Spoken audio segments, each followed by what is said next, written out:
Շնորհակալ եմ մեծարգո պարոն Հասանով, հարգելի գործընկերներ, պարոն Ռուբինյան, կարծես թե ստացվում է։ Առաջին օրը մեր մոտենում է ավարտին եւ մեզ բոլորիս շնորհավորում եմ, որ մենք կարողացել ենք այսօր ունենալ քննարկում, որը քիչ թե շատ ընդհանուր գծերով իսկապես հարգալից է Հայաստանի Հանրապետության քաղաքացիների նկատմամբ։ Հարգելի գործընկերներ, ուզում եմ այս պահը շեշտել, մենք կարող ենք մտքում ունենալ, որ մեզ համար դժվար է միևնույն օդը շնչել նույն դահլիճում, բայց Հայաստանի Հանրապետության քաղաքացիները պարտադիր չի, որ դրա մասին անընդմեջ լսեն մեր ելույթներից։ Իսկապես մեզ մոտ սա ստացվում է եւ իմիջիայլոց սա մեզ մոտ ստացվել է նաեւ սահմանադրական դատարանում քննարկման ժամանակ, որտեղ էլի շատ բարձր որակի քննարկում է ընթացել, բայց ես ուզում եմ պարոն Ռուբինյանի նախանշած թիրախին մեր հասած լինելու առնչությամբ այնուամենայնիվ վերարտադրել, թե ինչեր նա առաջարկում մեզ, քանի որ որոշ պատգամավորներ գալիս եւ այս ամբիոնի մոտից ասում են, որ իրենք չեն հաշտվելու ընտրությունների արդյունքների հետ։ Պարոն Ռուբինյանն էլ էր նույնը ասում, չէր ասում հաշտվեք ընտրությունների արդյունքների հետ։ Մնանք անհաշտ, փորձենք շարունակել փոխել քաղաքացիների դիրքորոշումները, բայց ընդունենք այդ ընտրության արդյունքները ի գիտություն։ Եվ սրա բաղադրիչ է օրինակ կազմում այն, երբ մենք այս ամբիոնից դիմում ենք բոլոր պատգամավորներին, դա դրա բաղադրիչն է։ Երբ ձեզ բոլորիդ դիմում եմ, դա ձեզ ընտրած առանց կաշառքի, մարդկանց եմ դիմում, իրենց նկատմամբ եմ հարգանք դրսևորում։ Հետևաբար, իրական այս խորհուրդները մենք ձեզ տալիս ենք ոչ թե որ դուք քաղաքականապես հաջողեք, որ Հայաստանը հաջողի։ Հայաստանը հաջողի։ Դրա մաս է նաև կազմում մինչև վերջ դահլիճում մնալը, եթե անհրաժեշտ է աթոռներից, սեղաններից բռնվելը, ատամները սեղմելը եւ միմյանց լսելը, այլ ոչ թե դահլիճը այսպես լքելը, ինչպես արեց Հայաստան դաշինքը, դե կամաց կամ, ինչպես։ Այո։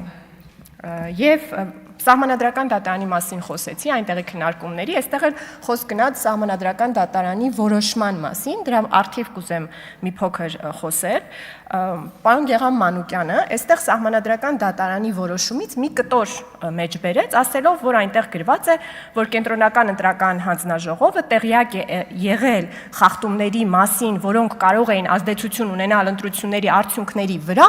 ահա տեսեք ինչպիսի լավ որոշում է կայացել, այս մասը չասեց, բայց էդ է դուրս գալիս, երբ որ դու ցիտում ես այդ տոնով սահմանադրական դատարանի որոշումը, բայց այն հատվածը, որը նա մեջ բերում է, 35-րդ էջն է կարծես ՍԴ որոշման, կողմերից մեկի դիրքորոշումն է ընդհանրապես, չկան, որ լսեն ինչ եմ ասում։ Այսինքն, դիմող կողմերից մեկի դիրքորոշումը, ինչպես եւ բոլոր կողմերի դիրքորոշումները, սահմանադրական դատարանը առաջին 120 էջը վերարտադրել է դա։ Պարոն Մանուկյանը բացել է պատահական մի հատ էջ, կարդացել է դիմող, այսինքն ընտրությունների արդյունքներից բողոքող կուսակցություններից մեկի դիրքորոշումը եւ դա կարդում է որպես ՍԴ որոշում, որպես փաստ, իր սիրած ժանրով, այստեղ թղթերը թափահարում է։ Բայց սա թողնենք մի կողմ, գանք պարոն Վարդևանյանին, որը այնուամենայնիվ իրավաբան է եւ նման բան չեր անի, բայց նա էլ մի քիչ ուրիշ տիպի բաներ է անում։ Ինչ է ասում պարոն Վարդևանյանը, ելի կրկին մեջբերում է սահմանադրական դատարանի որոշումը, կարծես այն հայտարարել է, որ մենք կեղծել ենք ընտրությունները։ Եթե դա այդպես է, պարոն Ղազարյանի հետ չեն շփվում իրանք, որ պարոն Ղազարյանը չգա այս ամբիոնից ասի Սերդար ՔԼՉ Հայաստանի Հանրապետության սահմանադրական դատարանի որոշումից առաջ ընկավ, ավելին գիտեր, տեղյակ էր, հավանություն էր տալիս։ Բայց հիմա ըստ էության անդրադառնանք, ինչ է ասում պարոն Վարդևանյանը։ Ասում է սահմանադրական դատարանը ասել է, որ սոցիալական կաշառք է բաժանվել։ Սահմանադրական դատարանի հետ այդ 193 էջերի մեջ իհարկե տարբեր ձևակերպումներ է անում եւ այդ ձևակերպումներից շատերը պարոն Վարդևանյանը ինձնից լավ սա գիտի։ Հովանոցային ձևակերպումներ են։ ՍԴ-ն ասում այս ինչ բան է, լավ, այս ինչ բան է, վատ է,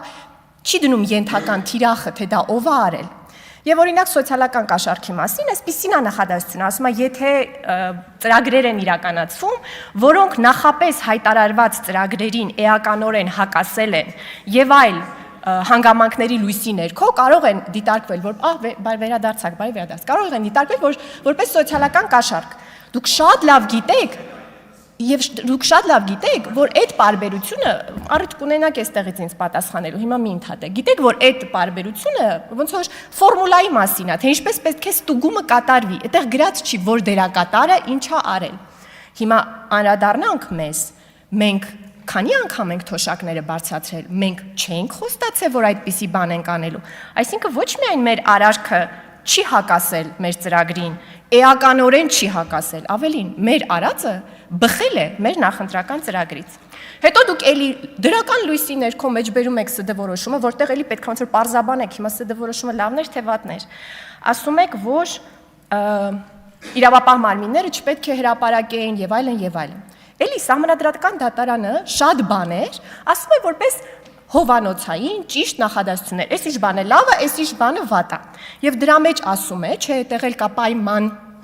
ասում է քրեական վարույթի նպատակների տեսանկյունից անհրաժեշտության բացակայության դեպքում հորդորում եմ այդպիսի բաներ չանել։ Ես ճիշտ հասկացա, որ դուք նաև պնդեցիք, որ Սահմանադրական դատարանը մանդատագողության փաստնել է փաստել։ Այդ անցանք ուրեմն լավ։ Հաջորդիվ ասում եք 49%-ը փոքր է 50%-ից։ Չէ, տենց բան չի ասել, եթե պնդում եք, ես հիմա այդ հատվածները կկարդամ ամբողջությամբ, բայց եկեք երկխոսության չվերածենք, ես շատ կարևոր բաներ ունեմ ասելու մյուս падգամավորների մասին, ապշանքս պիտի կիսեմ ձեզ հետ հարգելի գործընկերներ, բայց ինչևէ, դուք ասում եք 49%-ը փոքր է 50%-ից,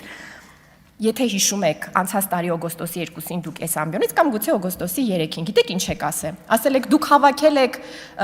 ընտրություններին մասնակցել եք 49%, մասնակցությունը դուք հավաքել եք 53%, այնինչ աշխարհասփյուր հայությունը 10 միլիոն է։ Չէ, օգոստ 2021 թվականին ձեզ մեր արդյունքը դուր չէր գալի, որտեղ դուք աշխարհասփյուր հայության հետ էիք մեզ համեմատում։ Այսօր եկել եք մի հատ ֆորմուլան փոխել եք, ասում եք դե ընտրություններին մասնակցել եք 49%, դրանից դուք հավաքել եք 49%, էլի դա չի արտացոլում ժողովրդի կամքը։ Ես ենթադրում եմ, որ մի օր Հայաստանը, երբ ժողովրդավարական բարեբախտություն ունենա կոալիցիաներ կազմելու, դուք կգաք այդ կոալիցիոն բաների տոկոսները էլի կբաժանեք, կասեք էլի չի ձգում ժողովրդին։ Պարոն Վարդեմանյան, ժողովուրդը այդպես չի որոշվում։ Ժողովուրդը մեծամասնության ու փոքրամասնության միասնությունն է, ու այդպես են երկրները կառավարվում։ Այլ ձև չկա դրա կառավարման անհրաժեշտություն չկա, հիմա դուք ինձ արձագանքեք, հետո դա կանեք։ Հիմա ինչի մասն եմ ուզում խոսեմ։ Հա, իսկ ինչ է ասել ՍԴ հասցեական։ Ասել է հետևյալը։ Ես մի հատ կարդամ էլի հովանոցային մի բան, որ զգաք տարբերություն էլի։ Ասում է Սկզբունքային նշանակություն ունի այն, որ ընտրությունների յուրաքանչյուր մասնակից զգա համապատասխան գործընթացի բարեվարկության ապահովման բեռի ողջ ծանրությունը։ Սա հովանոցային է, սա ձեզ դեռ բան չի ասում, բայց մոտենում է դրան։ Ասում է քաղաքական ուժերը չեն կարող թաքնվել պետության պոզիտիվ պարտավորությունների հետևում եւ ծածուկ օգտվել ընտրական կոռուպցիայի պտուղներից, լոկ այն պատճառով, որ ընտրակեղծարարության դեմ պայքարում պետությունը շարունակական ձախողում է ունեցել այն արմատախիլ անելու հարցում։ Սա վերաբերում է ոչ միայն ազգային ժողովի մեծամասնություն ունեցող, այլ հավասարապես ընտրություններին մասնակից բոլոր քաղաքական ուժերին, կամաց մոտեցավ ձեր տներին։ Իսկ հիմա ասում է շատ ավելի հասցեական։ Այդ առնչությամբ ընտրական գործընթացի մասնակից մի շարք քաղաքական ուժեր որևէ պահի հրապարակայնորեն կոչ չեն արել ընտրողներին մերժել իրենց օգտին կաշառելու ցանկացած փորձ։ Չեն սահմանազատվել հրապարակված դեպքերից, բայց այս մերժելու պահը եւ չեն գործակցել իրավապահ մարմինների հետ համապատասխան պրակտիկայի դեմ։ Ընկերներ, դրա օրինակը սա է։ Երբ վարչապետին ասում են վարչական չարաշահում, ռեսուրսի չարաշահում, ի՞նչ է ասում վարչապետը։ Ասում է ես զզվում եմ վարչական ռեսուրսից, այս բառերով ասում։ Եվ որ աշխատանքից կազատվեն բոլոր նրանք, ովքեր նման բան կանեն։ Ձեզնից պահանջում է Սահմանադրական դատարանը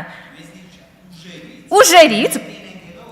ներառյալ դուք դատապարտել չէ, կոչ մերժել իրենց օգտին կաշառելու ցանկացած փորձ, պետքա կոչ անեիք, որ համոզիչ լիներ, այնինչ եթե դուք հիմա եկել եք post factum ասում եք վճռականորեն դատապարտել, էլ ավելի ուժեղ, այսօր կգաք ստեղից կոչ էլ կանեք, բայց ոնց որ անցել են այն օրերը, երբ որ դուք պետք է ասեիք թաթիկները կկտրենք նրանց, ովքեր մեր անունից կաշառք կբաժանեն, այ դա ուղերձ կլիներ,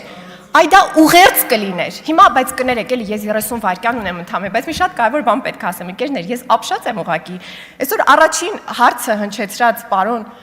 Գառնիկ Դավթյանը։ Պարոն Դավթյան, մենք իրար ճանաչում ենք։ Ես վարել եմ հայ-ադրբեջանական երիտասարդական այն երկխոսությունը 2014 թվականի հունվարին, որին դուք մասնակցել եք։ Ես ձեր հայտը ստացել եմ, ընթերցել եմ, ձեզ ընտրել եմ։ Տարել եմ երկխոսության Վրաստանում ադրբեջանցի երիտասարդների հետ եւ դուք նրանց հետ այնտեղ շփվել եք։ Մարդիկ ինձ հիմա նամակներ են գրում, ասում են մեր Գառնիկը։ Պարոն Շիրազը Մանուկյան, ինձ փնտրում է տևական ժամանակ, ասում է, ասա այն թուրքերի անունները ում հետ որպես գիտնականներ Հայաստանի եւ հայեր են գրում, հայեր գրում են։ Հայերը, օ, ինչպիսի մեծ անդունդային տարբերություն, դա է, եւ ճիշտ Կարապետյան, խնդրում եմ վերջացրեք։ Լավ, ինչևէ, ընկերներ, մեկ այլ առիթով կշարունակենք այս հայ-ադրբեջանական եւ հայ-թուրքական շփումների մասին բացահայտումները։